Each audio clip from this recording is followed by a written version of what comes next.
Okay, so recording in progress. This is Shannon Nicole Kringen, Goddess Kring in Seattle, and I've got my bumper shoot wristband on, Arts bumper shoot. I kept it on. It's been several days. Oh my God, look at, oh my God, look, spirulina in my teeth. Oh my God, look at that looks horrible. Look at, I'm being an authentic human. Instead of redoing the video and cleaning my teeth, I'm gonna go, look, there's food in my teeth. I'm gonna let it be. I need to get some dental floss and clean my teeth. I'm just gonna leave it right now. I want to be a real human that has food in her teeth, blueberry and spirulina. Right, um, I've got my nudist park, Tiger Mountain Family Nudist Park wristband on from the nude stock event that I went to, and I have the bumper shoot art badge wristband. What do you call it? Wristband. When I've got like food in my. Sorry about that. Look at that. Oh my God! Look, it's spirulina in my teeth. Let's see. I'm gonna make a video of me cleaning my teeth. I need like dental floss. There we go. Wow. I'll get some dental floss. Don't worry. I'm gonna brush my teeth before I go to work.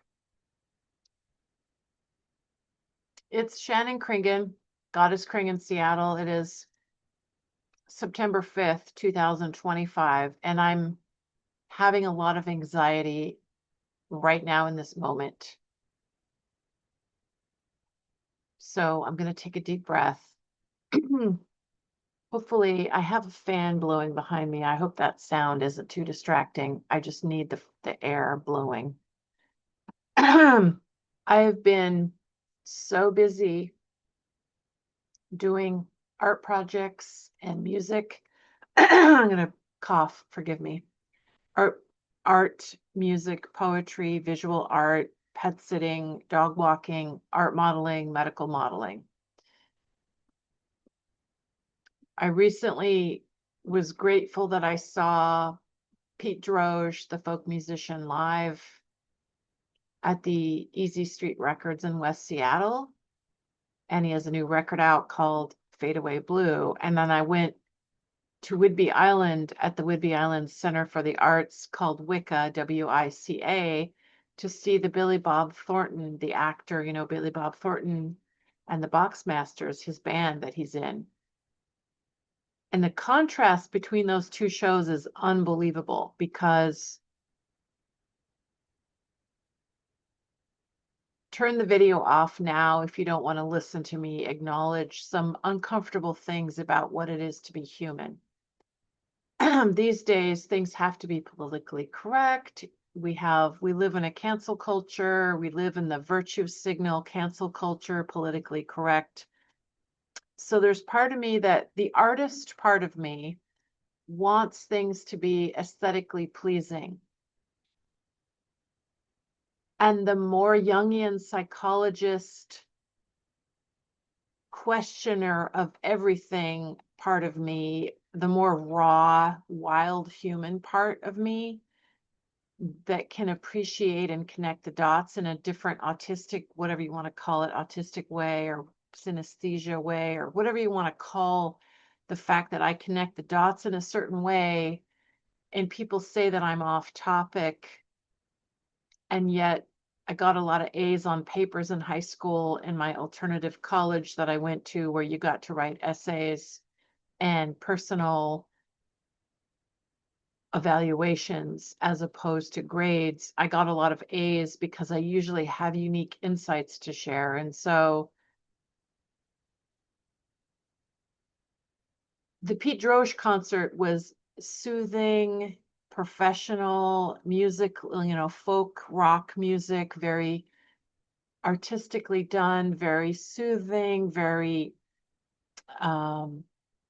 musically professional,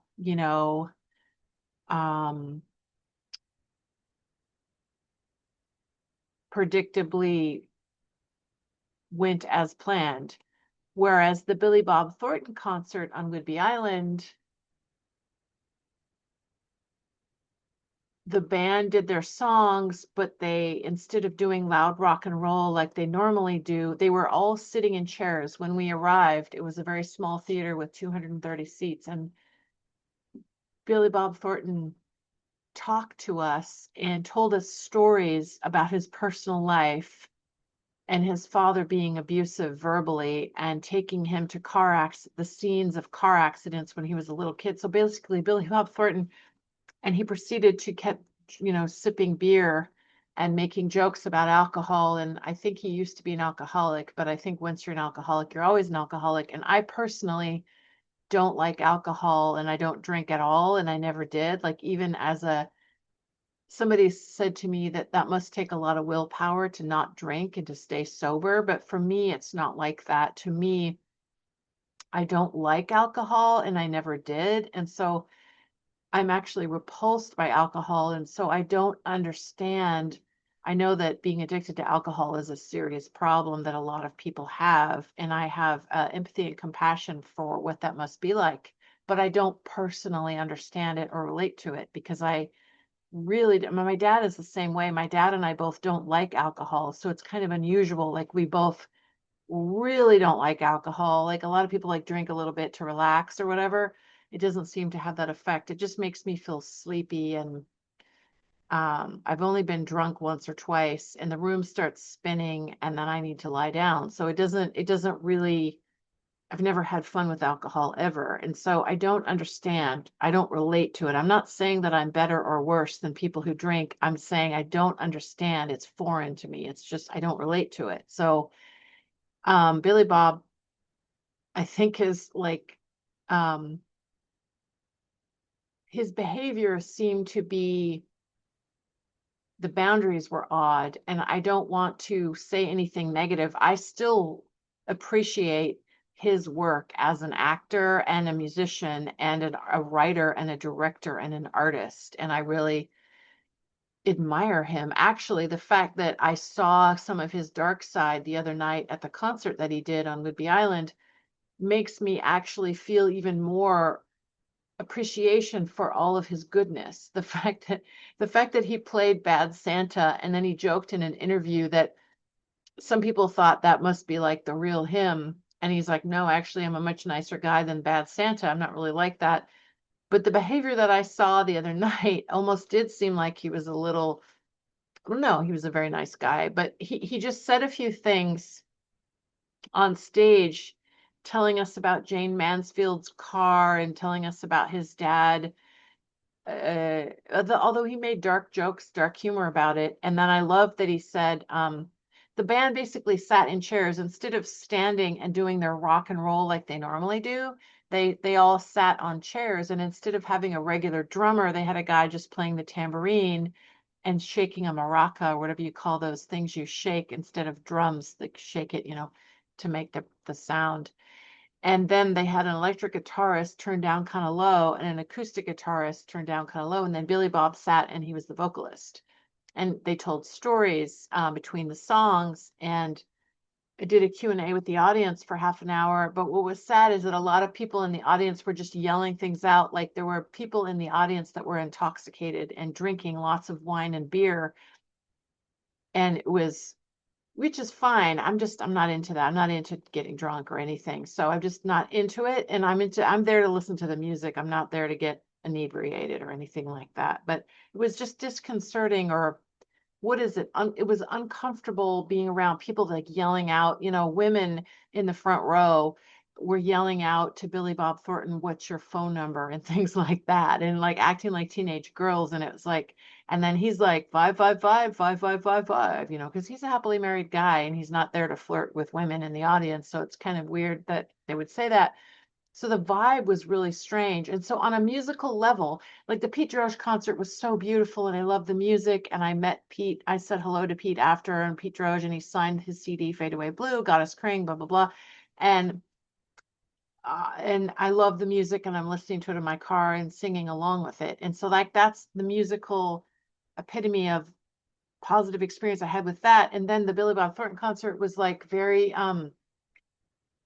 the music, like they sat in chairs and then they explained to us that they were afraid that the venue was too small. Their manager told them, and it was kind of like their manager told them the venue was really small and they're not used to playing. And then they thought it would be nice to play in an intimate theater. And then at the same time, it was just very uncomfortable and very, I'm glad I went, but on a musical level, I was disappointed on a regular artistic expectation musically, but then on a more human level that can handle the challenge of being alive and admit that everyone, movie star, so-called rock stars and movie stars are just humans like all of us. And so maybe in a way it's refreshing to see a professional, successful Hollywood movie star and person that's been in a band,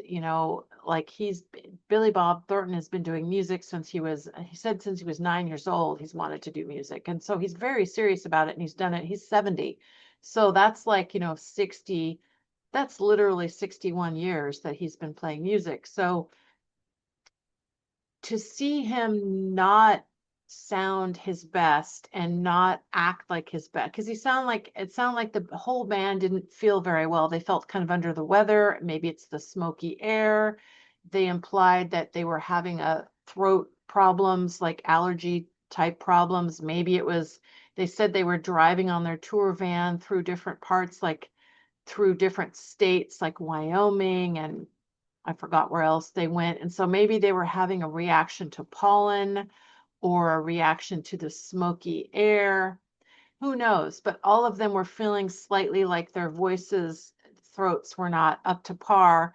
And so they partly decided for two reasons to sit and do a quieter acoustic show. And they said this is sort of the Crosby, Stills, Nash and Young version of what we normally do, which is loud, loud rock and roll.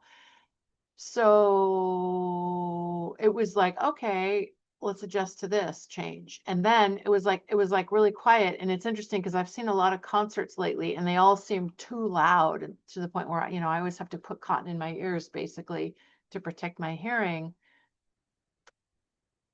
And this time I had toilet paper in my ears to subdue the sound, but I didn't really need it because it's almost like this show wasn't even loud enough. And his voice just didn't quite sound as good as I thought it was going to sound. And they did all the songs in a professional manner. And, I was happy they were doing their songs, but Billy Bob Thornton was talking in between songs about his father being abusive and Jane Mansfield's car. And then he wrote a song about it. And that was interesting because she had a very tragic car accident. You can look it up, the actress Jane Mansfield. It's very, gory what happened to her, and she died. I don't want to talk about the details of that, but you can look it up. It's gory. And so when you're 6 or 7 year old little kid and your dad takes you to see things like that, it's like that's weird. And he was just acknowledging that. And from an authenticity standpoint, maybe it's okay. Maybe it's good to see movie stars that are not going to stay on their, look at, I got food in my hand. Look at that. Spirulina. See, okay, forgive me. Okay. I feel really, really insecure today. Let me be authentic and honest. Goddess Kringen is known for being really honest, and instead of pretending like she has it all together, she she kind of acknowledges her frailty. So I wrote a song called Vulnerable Viking, cactus hugging vulnerable Viking, and I say oxymorons through the door, a group for loners, and they all showed up. So the Billy Bob Thornton concert versus the Pete Droge concert, like that's the quintessential contrast in a pleasant experience and then an uncomfortable experience. But then on the level of, you could say it's sort of Jungian psychology way to look at it. Like no matter what life gives you, you can find meaning in it and you can find synchronicity and depth. And so I'll say that when an artist does something that disappoints me, I still love their work. I still love Billy Bob Thornton's acting and some of the work that he's done. And the fact that he's really dyslexic and has OCD and has all kinds of challenges, and yet he's very smart, very talented, very funny. And the fact that we put these like actors and musicians that are on stage that are famous, we put them sort of on a pedestal and we want them to live up to that, or we cheer them on. See, this is, or we cheer them on to fail. Like people like to criticize other people to make themselves feel better. And so Madonna has talked about this. So a lot of famous people have talked about when you become successful, then people are jealous of you or they don't think you deserve it. Or maybe they worship you and think they treat you like you're more than human, even though we're all just human, we're all equal in a way. So it's almost like, actually, okay, Billy Bob Thornton said a few things that I felt like were like he was in the middle of talking or singing. Oh, wait, no, not singing. He was talking in between songs and people were leaving, but I think they were just leaving to go to the bathroom and come back. And I think he was worried that they were actually leaving. And so he said, "Oh, you're going to pee?"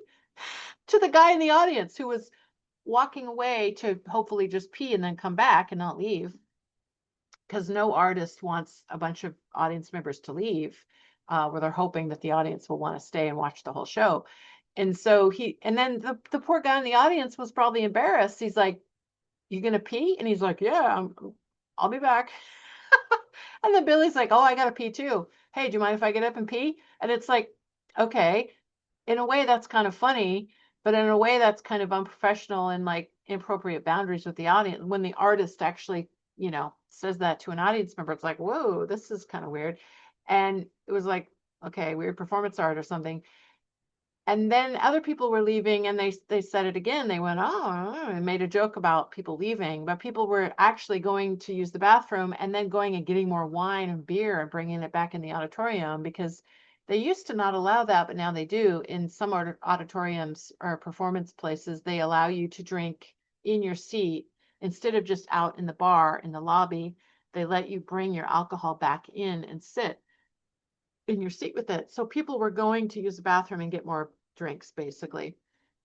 And then there was another point where he said, "Oh, he said, we'll do Q&A with the audience." And they did that. And then all these people wanted to go up and have their photo taken with him. And then it was like a little bit disruptive. And then like 5 or 6 women just ran up there and practically wanted to sit on his lap. And so Billy Bob attracts these I mean, I kind of have a crush on the guy, but I don't feel like I want to run up and sit on his lap and throw myself at him in a strange flirtatious way. I'm not into that. I'm not really into behaving in that way. So, but these other people were sort of acting like he was, like, they were starstruck and, wanting to just jump on his lap and flirt with him or something. And that was kind of made me feel kind of weird and so uncomfortable. And so I took a photo of the people taking a photo with Billy Bob, and then his manager or somebody from backstage jumped on stage and went, "The photo shoot portion of the show is over." And then Billy Bob made a joke about,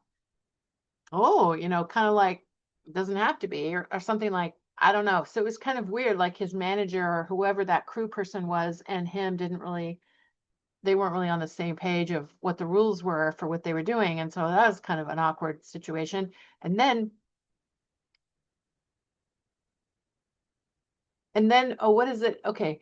But then the thing he said that was poignant that I really loved is, I think this proves how authentic he is as a human, as Billy Bob Thornton, because I've seen him interviewed a few times where he will acknowledge that he's dyslexic and that he doesn't really like being super famous and having people chase him down the street. And he doesn't like, in fact, I know an actor named Ismail Bashi who knows him just a little bit, who knows Billy Bob a little bit or has talked to him a few times about how uncomfortable it is to be super famous and how on one hand you're grateful that you have the opportunities and you can make a living doing what you love as an actor, writer, director, musician, performer. Now I've got an eyelash in my eye. On one hand you're grateful, and on one hand, you don't want your privacy. Like you get, he joked actually about having a stalker. Billy Bob Thornton on stage joked about he wrote a song about a woman who used to stalk him, and he had to get the authorities involved, and he had to protect himself from her, and she was saying, and he was saying it was involving a white picket fence and lots of kids, and that she could send rays of light from her brain to his brain, and all this kind of superstitious like ideas. And he said, I figure if you're going to try that hard, you deserve a song. And then he wrote a song about this stalker and called it like Rays of Light, or I forgot what it was called, but something about, he used a phrase that she wrote in her letters to him and put it in the song. So like that was interesting. Proves how authentic he is, the fact that he'll acknowledge the pros and cons of being himself and sort of poke fun at the absurdity of being that famous, and um, getting the kind of attention that, like on one hand you get appreciated, but on another hand you get treated like you're not even a real human, even though you are just a regular human like everybody else. So people can treat you better or worse if you're famous like that. So like they could be mean to you and stalk you or criticize you or be overly hard on you, or they can like be a yes person and give you everything you want and enable you in a negative way. And that could be kind of creepy and like feed your ego in some kind of vampire type way. And it's kind of creepy. And so that's the dark side of fame. And the safety and security and privacy of the person goes out the window. And so it's like you have to be careful when you're that famous. And then what was I going to say? And then you can lose sight. I think Cyndi Lauper talked about that. Like she, for a while she was really happy that she was successful with her music, and then she forgot why she was doing it, and then it felt like she was just trying to be famous and not trying to actually do music that she loved and share with an audience. And so then if you lose track of why you're doing that, um so the reason why I'm saying this is because that's what I gained. This is what I gained from observing the uncomfortableness of that show, is having somebody not stay on their pedestal. And then he said something really profound that I really loved. And he's a writer, and so he's a great writer and a kind of a philosophical thinker. And I love that about him. And I feel a kinship with that kind of anybody who has kind of a philosophical way of seeing being alive. He said something about, I applaud anybody who's in the arts. It's hard being in the arts, whether it's visual art or performing arts. And then he mentioned, like he said, I don't have anything against Taylor Swift and Justin Bieber. He was just using those two as an example of some very successful mainstream pop stars. And he was saying more power to them. And then he said it's sad that we want to cheer people on to fail. Like we want people to fail, and we like celebrate negativity, and that we watch all these TV shows that are all about violence and people failing or falling or embarrassing themselves, and we cheer that. And he was acknowledging that if instead of that kind of negative celebration of almost expecting people to fail or lose or focus on the dark side, it would be better if we encouraged each other and applauded each other for being in the arts, for being creative, for being vulnerable, for putting yourself out there and sharing. And so I was thinking, I really agree with that. And that was a really positive thing that he said. But then the irony is that he told us jokes about being, well, he didn't actually talk about being an alcoholic, but I have read that he's had those kinds of challenges in the past. I don't know what he has now. I'm not here to gossip and say anything negative about him, other than the show was very awkward and very uncomfortable, and there was this sort of boundary, different kind of boundaries. And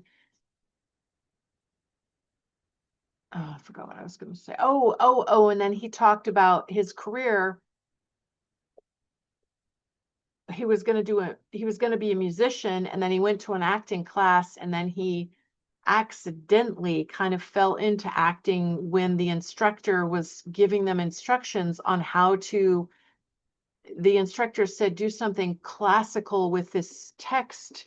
And Billy Bob Thornton is very dyslexic, and it's hard for him to read, but he's a good writer. So it's easier for him to just write his own material. So he said he didn't even know how to do the classical text acting thing that the instructor didn't. He just like, I don't even know what that guy wanted me to do, so I just did my own thing. And so he just wrote his own thing like a monologue, and did a modern version of something similar to the classics.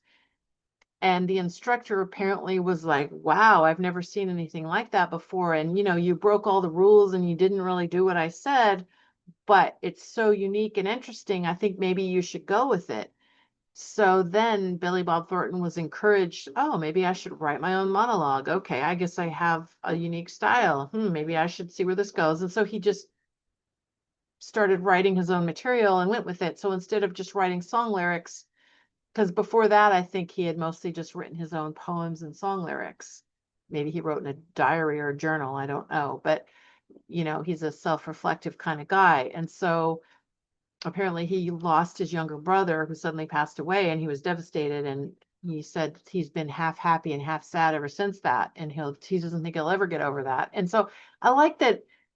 So what I liked about the show was there was an authenticity and a sort of, it wasn't politically correct. Some of the things he said were not politically correct. It was not virtue signal. It was not, it was kind of rebellious. It was kind of punk rock. It was kind of broke the rules of a normal professional music show. And so the part of me that wanted like a pleasant music experience was disappointed and very uncomfortable actually. And then he made a joke about one lady in the audience was screaming out, "We can handle it. Go ahead and play loud rock and roll. We can handle it in this small venue." And he actually said, "Well, tomorrow night we're going to play in Spokane. Why don't you just go to our show in Spokane?" And I'm like, that's kind of a rude thing to say because we paid tickets. We bought our tickets for tonight. And you're telling us we have to buy another ticket and go to your rock show tomorrow if we want to experience, loud rock and roll like we were hoping that we would experience tonight. So then I thought, well, that's kind of rude that he said that. But then again, it's kind of authentic and honest if that's really how he felt. If he felt like, well, if you don't like this, go to our show tomorrow because we're going to rock out tomorrow night. I mean, that's true.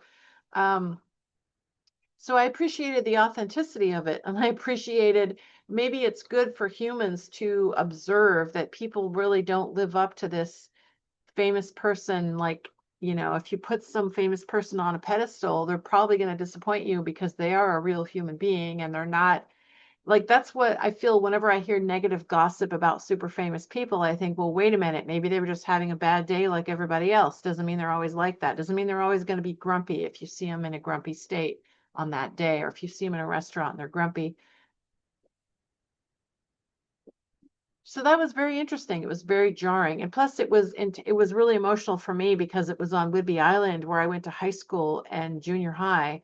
And so the auditorium where I sat was next to the building where I auditioned for choir when I was a 13-year-old girl, and where I used to sit and ride the school bus I went to seventh and eighth grade at the building right next door.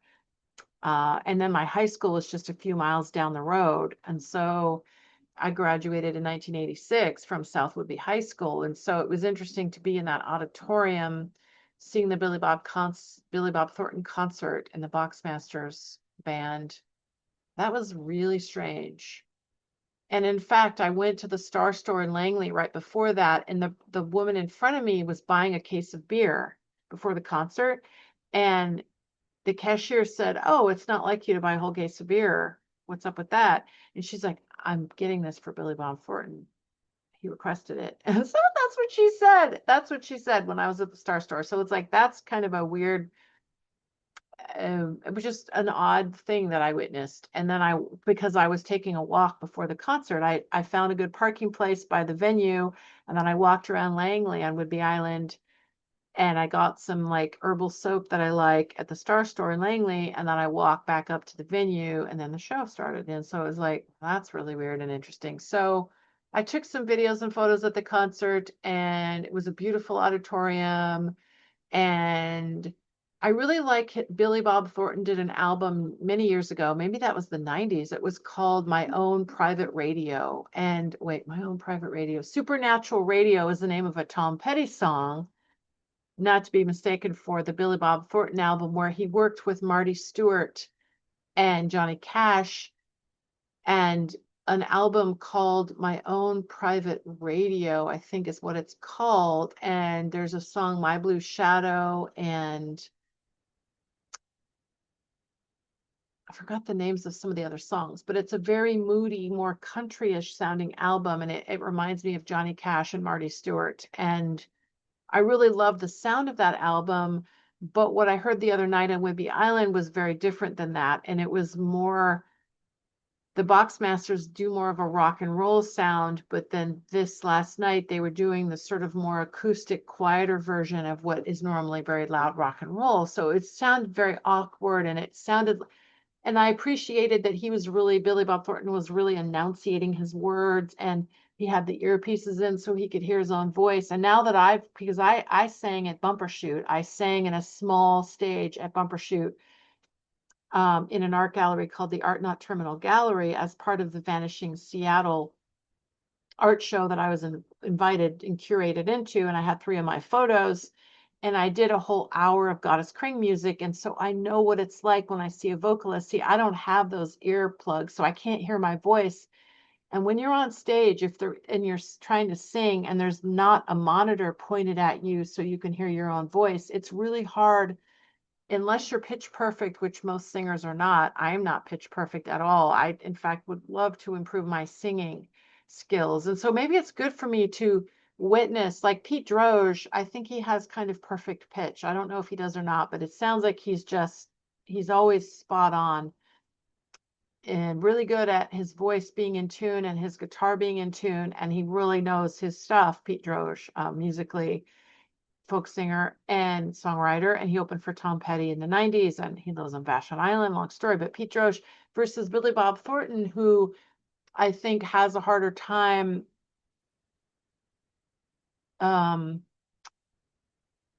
it's just totally different musical skills. And so, and I personally am doing my own music, my Goddess Kringen music, and sort of trying to teach myself how to sing better. And so when I see a singer on stage that seems to be trying really hard to do a great job, and it's not quite living up to my expectation of what I was hoping for, I have empathy and compassion for that. So I don't know if it's weird for me to be pointing out all of this uncomfortable, honest, how uncomfortable and vulnerable it is to be a human.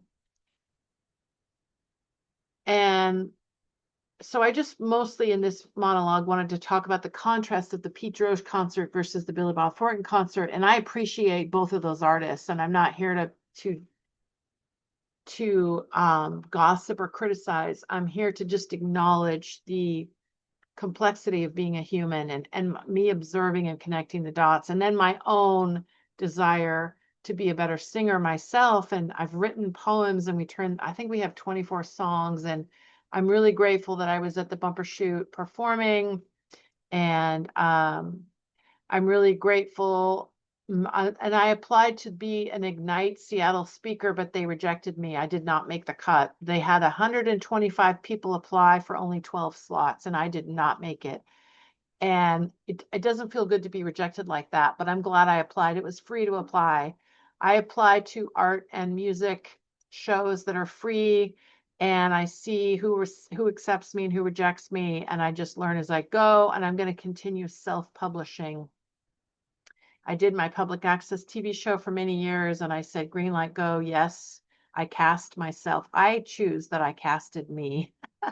See, if I audition for somebody else, they may or may not cast me. But if I do my own thing, I get to say yes. I have the power to say yes to myself. So I say yes to these YouTube videos that I make. I say yes to making music with Dave Flowers at Interactive Jack Records. I say yes to publishing my poetry book, Kringonian Pizzazz and Kringflower, and the Art, Identity, and the Sacred. Those are all self-published.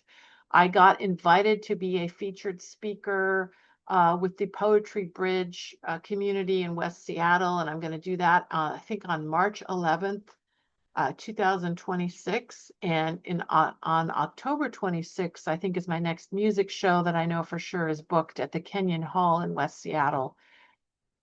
So I'm just saying,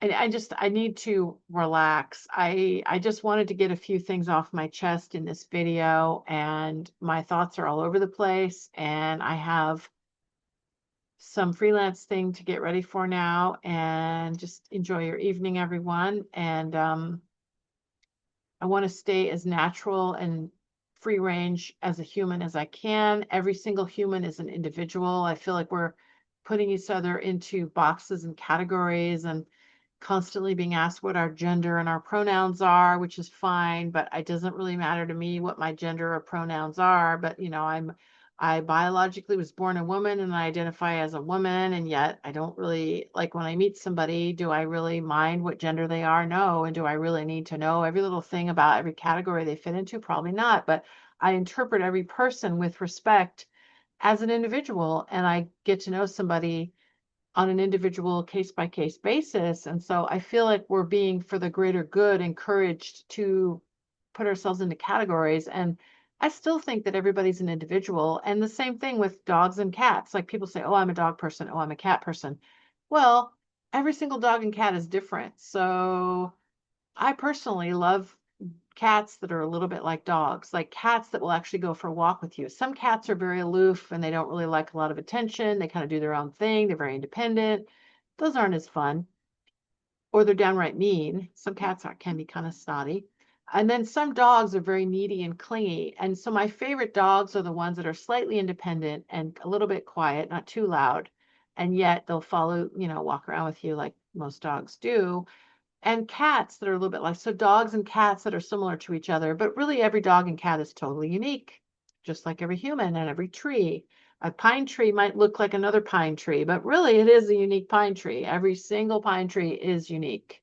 So every little rock that you see, every little piece of sand on the ocean is unique, and every fingerprint is unique. And so we really are unique. And so to me, the greater good means you acknowledge everybody's individuality. So we're all in this together, but we're all totally individuals. And that's the way I see people. And that's the way I want, when somebody meets me, I don't want them to put me in a category. I want them to think of me as a unique individual named Shannon Nicole Kringen, and free range human. That's kind of my motto. And when I meet somebody, I think of them as their own unique self, not some category that they fit into. So that's my plan, and I'm sticking with whatever they say. And here's my new calendar. I put my Shannon Kringen. Oh, you can't even see that. It's not gonna get a weird filter on my lens, so it's not gonna focus. Never mind. It's not gonna focus. Focus. I put my own artwork on my 2025/26 calendar. Go there. Okay. So enjoy the rest of your day, everyone. I'm just going to try to calm myself. I just wanted to share a little bit of my current life. And I might go to San Diego briefly for a short trip to do a video for my song, the Goddess Kring song, Only Child. I'm an only child. I'm a little bit wild. I'm a left-handed green-eyed Nordic goddess. I promise I will make you smile. I got the Kringenstein style. And then I say, melancholy, frolicking, jolly. And then I say, drowning in frowns, dagger that introduced jaggerisms. Monkey, rat, dragon, not braggin'. Standing in the land of barefoot grounded traction. So look up my song Only Child and you could read. It's a poem that I turned with Dave Flowers into a song called Only Child. And I mentioned all these places in San Diego. And so I might go to San Diego to shoot a music video for that. I haven't flown anywhere in like since 2018. So that's 7 years. I haven't flown anywhere in 7 years. And so it might be fun to go on a really short, inexpensive trip to San Diego and film. My friend said he would come with me and film. I have two different friends. Friend A or friend B might go with me. I'm not sure which friend is going to go. So I keep waffling on that. And my friends are annoyed with me, but I can't be perfect. I don't know how to be. I know how to be perfectly imperfect. That's what I know. Thanks you for listening. Okay, bye for now. It's the Shannon Kringen monologue for September 5th, 2025. Thanks for listening. Please like and subscribe if you want. And if you don't, that's okay too. Bye for now.